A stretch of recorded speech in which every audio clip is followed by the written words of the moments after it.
नमस्कार विद्यार्थी मित्रों। आज हम कक्षा 10 चैप्टर नंबर 17 में, जिसमें हम गरीबी और बेरोजगारी के बारे में रूप से चर्चा कर रहे हैं। गरीबी निवारण की व्यूह रचना के बारे में हम चर्चा कर रहे हैं बच्चों, जिसमें हम थर्ड टॉपिक की तरफ पढ़ेंगे। गरीबी समाप्त करने के लिए कृषि क्षेत्र पर विशेष बल देने की आवश्यकता समझकर सरकार ने जमीन सुधार धारा के उपाय, जमीन सीमा मर्यादा धारा, गणोत धारा, कृषि मालिकी की सुरक्षा जैसे अनेक कानूनों से ग्रामीण क्षेत्र के धनिक किसानों को और जमींदारों की आय में कमी करके भूमिहीन कृषि मजदूरों और गणोतियों की आय में वृद्धि हो, इस तरह से गरीबी की स्थिति में सुधार लाने की व्यूह रचना अपनाई है। मतलब बच्चों, केंद्र सरकार गरीबी को मिटाने के लिए ज़्यादातर सबसे पहले खास करके कृषि क्षेत्र पर ध्यान दे रही है, क्योंकि कृषि क्षेत्र ऐसा है जहां पर किसान पूर्ण रूप से काम करने के बावजूद उनको उपयुक्त आवश्यकताओं पूर्ण नहीं कर पाता है। तो इन चीज़ों को ध्यान में रखते हुए सरकार ने काफ़ी चीज़ों पर ध्यान देकर स्थिति सुधारने के लिए, गरीबों की स्थिति सुधारने के लिए, काम करने वाले जो किसान, जो मजदूर होते हैं, उनकी आय में अधिक वृद्धि हो, इस तरह की व्यूह रचना अपना रहे हैं। और टॉपिक हो जाएगा, सरकार ने कृषि और कृषि पर आधारित अन्य उद्योग, अन्य प्रवृत्ति विकसित हो, जैसे कि पशुपालन, डेयरी उद्योग, मत्स्य उद्योग, कुटीर उद्योग, लघु उद्योग को विशेष प्रोत्साहन दिया है। मतलब सरकार कृषि और कृषि के अलावा अन्य जो प्राथमिक प्रवृत्ति होती है, जैसे कि पशुपालन हुई, डेयरी हुई, मत्स्य उद्योग, कुटीर उद्योग, ऐसे छोटे मोटे धंधे जो घर में जो गरीब व्यक्ति जो होता है वो कर सके, इस प्रकार की उनके लिए लघु उद्योग जिसे हम कहते हैं, उनके लिए विशेष प्रोत्साहन दे रहा है।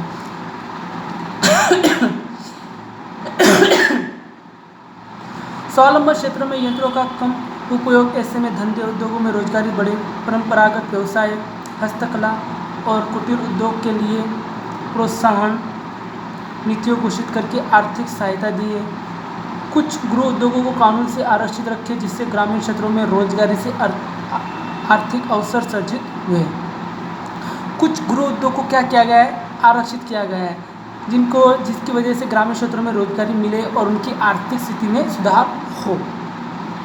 ग्रामीण युवकों को वैकल्पिक रोजगार के लिए अवसर मिले, इस उद्देश्य से शिक्षण, प्रशिक्षण, कौशल्य में वृद्धि हो, ऐसे प्रबंध किए जाए जिससे उसमें रोजगार लक्षित क्षमताओं का विकास हो, रोजगार के नए क्षेत्र खुले, जिससे आय बढ़ी और परिणाम स्वरूप उनकी स्थिति में सुधार लाने की व्यूह रचना रूप से अनेक कल्याणकारी स्वरोजगारी कार्यक्रम सरकार ने लागू किए। मतलब लोगों की रोजगारी बढ़े, उनकी आर्थिक स्थिति सुधरे, उनकी कौशल्य वृद्धि में भी सुधार हो, इन चीज़ों में सुधार करके सरकार स्वरोजगारी कार्यक्रम के द्वारा लोगों को जागरूक करके गरीबी घटाकर ज़्यादा से ज़्यादा लोगों की आर्थिक स्थिति सुधार करने में मदद कर रही है। पाँचवा टॉपिक की बढ़ेगा, सरकार ने ग्रामीण क्षेत्रों में शिक्षण, स्वास्थ्य, आवास, रोजगारी, परिवार नियोजन, संचार, अंतर सुविधा युक्त ढांचे को सुधार किया है। मतलब जो मूलभूत चीज़ें होती ग्रामीण क्षेत्रों के विकास में, शिक्षण, स्वास्थ्य, आवास, रोजगारी, परिवार नियोजन, संचार, अंतर सुविधा युक्त,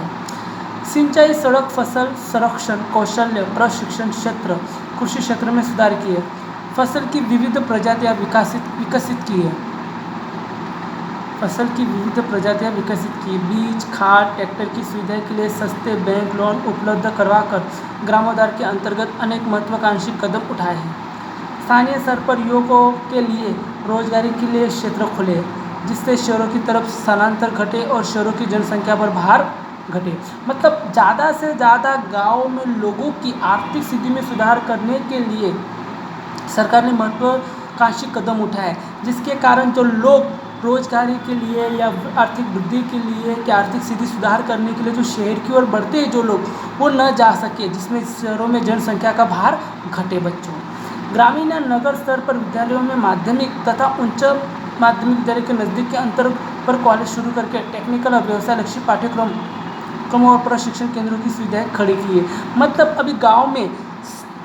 जैसे हम कहते हैं माध्यमिक, उच्चतर माध्यमिक के साथ साथ कॉलेज की भी व्यवस्था की है, जिनके कारण वहाँ के बच्चे ज़्यादा से ज़्यादा हर क्षेत्र में क्या हो, अपनी स्थिति को सुधार सके।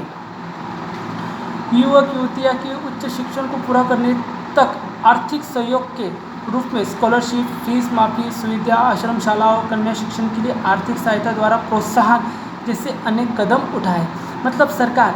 उनकी ज़्यादा से ज़्यादा उच्च शिक्षण पूरा कर सके, वो अपनी स्थिति को अच्छी तरह से सुधार सके। इसलिए सरकार स्कॉलरशिप की मदद से, फीस माफ़ी की सुविधा द्वारा, अलग अलग प्रकार की सहायता के आर्थिक सहायता के द्वारा उनको प्रोत्साहन देती है, जिसकी वजह से वो आगे जाके और पढ़ सकें। महिला सशक्तिकरण के प्रयास के रूप में महिलाओं को आर्थिक रूप से आत्मनिर्भर बनाने के लिए स्वरोजगार उत्पन्न करने के विविध सक्रिय प्रयास कार्यक्रम लागू किए। इस प्रकार सरकार गरीबी के राक्षस को समाप्त करके व्यूहात्मक रूप से, क्रमबद्ध रूप से कदम उठा रही है। इस प्रकार सरकार गरीबी के राक्षस को समाप्त करके व्यूहात्मक रूप से, क्रमबद्ध रूप से कदम उठा रही है। इन उपयोग के लागू होने पर अंतरतंत्र में गहराई तक घर कर गई गरीबी की समस्या को जड़ मूल उखाड़ कर फेंक देने के स्वप्न को साकार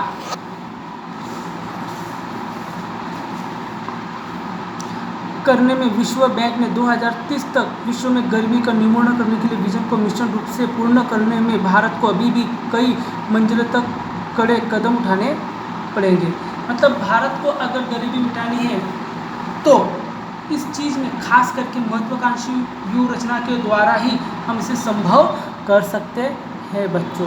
तो इस प्रकार से हम अलग अलग प्रकार में जो सरकार ने जो व्यूह रचना बनाई, अगर वो व्यूह रचना पे अगर सरकार अच्छी तरह से काम करती है और हमारे देश के लोग इस चीज़ों व्यूह रचना के अनुसार अगर कार्यरत रहते हैं तो आने वाले वक्त में हमारे देश में गरीबी पूर्ण रूप से मिट सकती है।